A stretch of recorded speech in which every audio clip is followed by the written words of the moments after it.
অসম প্ৰথম চিৰদিন কাব্যপ্ৰেমী শব্দপ্ৰেমী তপন কুমাৰ শইকীয়াৰ কথাৰে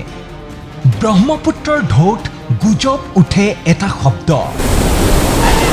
লুৰিণজ্যোতি গগৈ আহোমৰ সন্তান ধৰিব জানে হেংদাং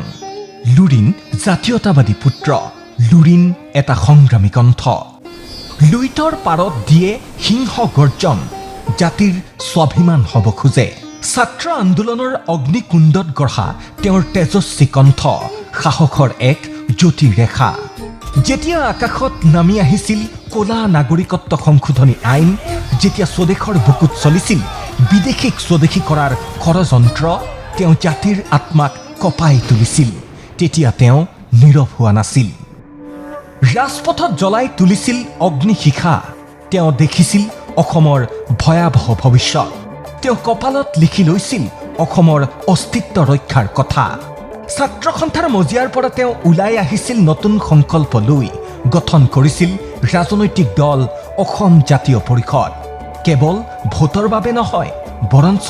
আত্মমৰ্যাদা বিচাৰে তেওঁৰ শ্লোগান অসম প্ৰথম সদায় আৰু চিৰদিন কেৱল ৰাজনীতিৰ শব্দ নহয় ই এক প্ৰতিজ্ঞা ই এক জাতিৰ আত্মসন্মান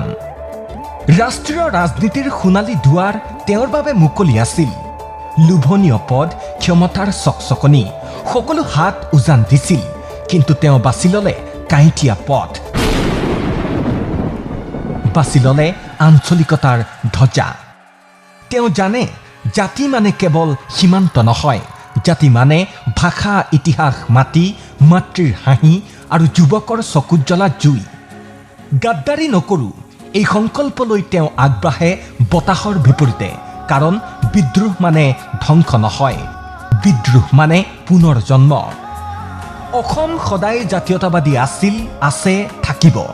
এই বিশ্বাসেৰে তেওঁ অন্ধকাৰৰ বুকুত অগ্নিশিখা জ্বলাই ৰাখিছে সময়ে বিচাৰ কৰিব কাৰ কণ্ঠ আছিল সঁচা